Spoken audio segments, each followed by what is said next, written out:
In this video, I briefly want to talk about multi-currency and how it works with WooCommerce.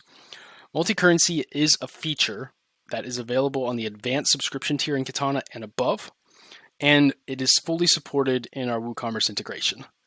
So what that means is that if you're selling your products on a WooCommerce website that has a different currency for what they're sold in compared to the currency which you're costing your items in, which is what your Katana currency should be, then Katana will pull the sales order in and actually convert it to your Katana currency based on the fixed rates with a live updater that Katana is plugged into.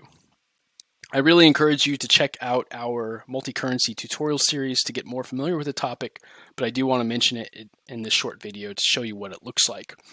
So when orders will flow in from your WooCommerce website in a different currency, Katana will convert those for you.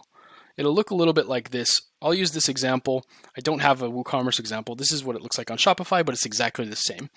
The order will flow in, let's say as it's sold in euros, but after it is sold in euros, it will be converted to US dollars, which is what my base currency is.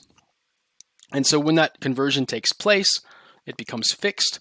And when it's fixed, that will be the amount you sold it for at that converted rate, which also is what your cost of goods sold should reflect as well whenever you are looking at your completed sales orders.